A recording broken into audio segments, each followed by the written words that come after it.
So guys, what if I asked you a very simple question, that what are the organisms which give you the most important macromolecules for energy?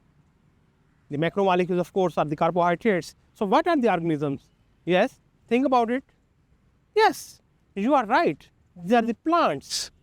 You can see here around us, there are trees, there are small plants, there's grass.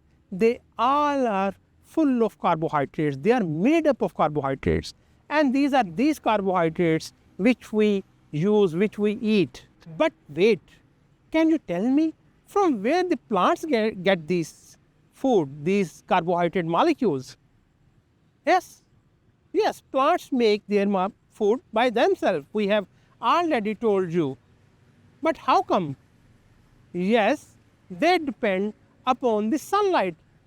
The sun you see over there, it has been providing us the sunlight, the energy source for millions of years, which is being used during the process of photosynthesis for giving us the carbohydrates, the food, the stuff which our bodies utilize. And this is the energy of the sun which is utilized by our bodies, by plants first during the process of photosynthesis, then we eat those plants, and then after the process of catabolism, convert those plants, those carbohydrates of those plants into smaller individual units. We again get energy in the form of ATP. So the energy we get from ATP is actually the energy we owe it to the sun, which has that energy, which gives that energy in the form of sunlight. So we owe it to the sunlight. This life, the flow of life, with its all beauty, with its fascination, you can see those birds, they are chirping, they are bathing in the water. You can see this butterfly, this is hovering around.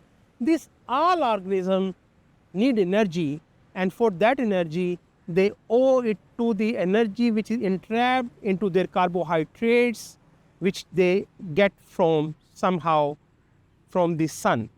And due to this fact, all of us and all the metabolic pathways which are occurring in our bodies are connected through the same chain. They are connected, and we will see this connection in more detail when we will be talking about these pathways and their different constituents. So this is one of the reasons that all the metabolic pathways which are taking place in our bodies, they are interconnected, because all of them need the macromolecules which are provided, specifically the carbohydrates, which are provided by the plants, and all of them utilize the energy which plants get from the sun during the process of photosynthesis. Not only all the living things are connected, but also their metabolic pathways which are taking place in their bodies, they also are connected.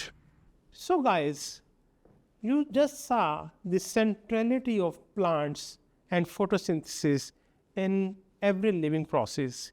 It's very need, it's essentiality. Now let's take it to another level. So you know that we eat fruit on daily basis, or anything, I mean we even eat bread or whatsoever which is of carbohydrate nature. So I ate this apple, and you can see this Now, this is also a product of the plants, a product of the process of photosynthesis. While I'm chewing this apple, straight away it is being acted upon by different enzymes which digest it. And after this digestion, what will happen? We will have certain products of this digestion, and these products then will be the raw material of many important biochemical pathways, the pathways you have been studying. For instance, the same apple will give rise to, after digestion, glucose, and then getting that glucose can become part of glycolysis. You can also get the products which will eventually lead to the formation of glycogen, and then also all sort of pathways which we have been talking about. Let's see it in a more detail, that how the carbohydrate metabolism or different pathways of the carbohydrate metabolism are interlinked with each other. So, as I have been emphasizing throughout this course, especially when I am talking about the metabolism or different metabolic pathways, I always say you that these metabolic pathways are interconnected. There is integration of metabolic pathways, specifically in general all the metabolic pathways, but specifically the metabolic pathways which are involved in the metabolism of carbohydrates. Let's see what I am saying. Let's see it in detail.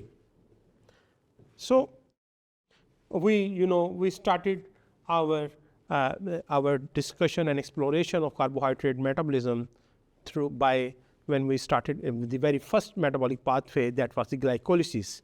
So, you can see here, this one is the glycolytic pathway or glycolysis, and many of the products or intermediates you get from glycolysis, they become or initiate or precursors of other very important pathways.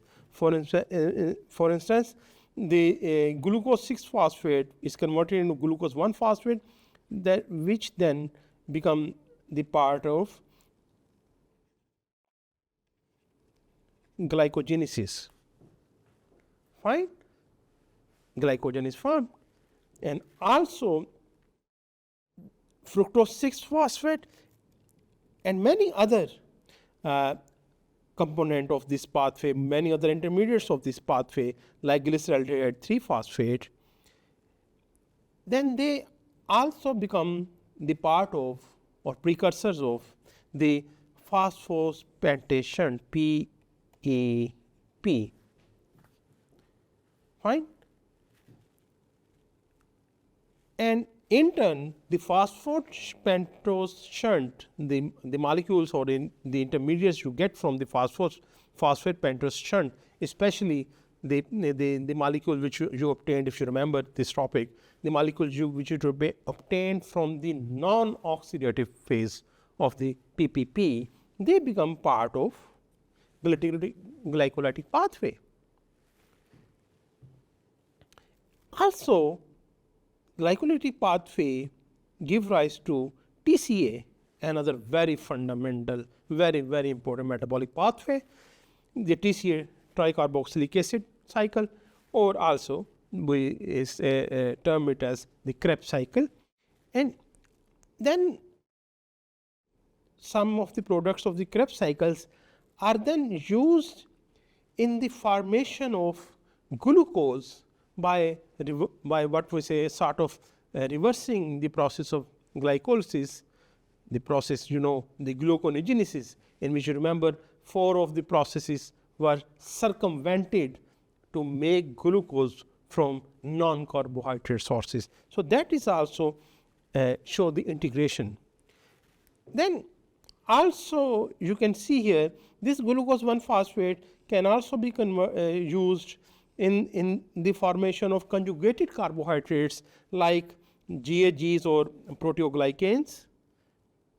GAGs, GAG is the carbohydrate part of the proteoglycans, and also in the glycoproteins. Fine. So in this way, the glycolytic pathway is also providing you the precursor molecules for these very important conjugated carbohydrates.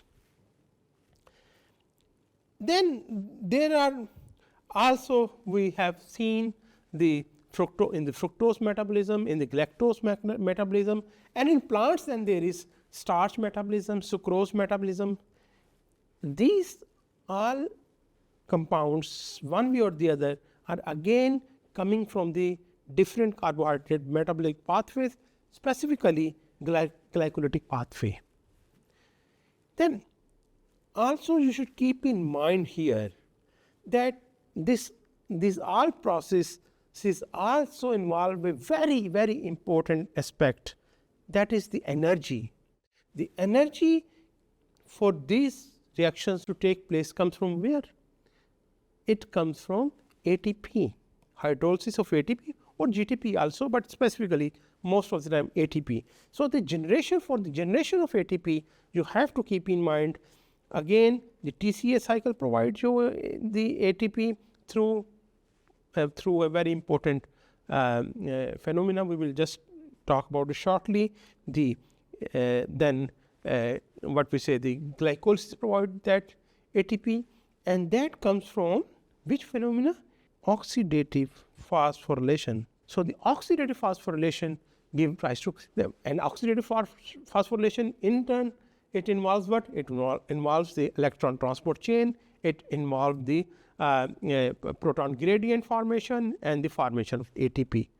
So that is why when you are taking the overall figure of the whole carbohydrate metabolic pathways, you not only have to know that what are the metabolic pathways, you also have to know how they are interconnected, and you also have to know that in which part of the cell they are taking place. For instance, tricarboxylic acid cycle has to take place in the proximity of the mitochondria, or in mitochondria in the proximity of the electron transport chain.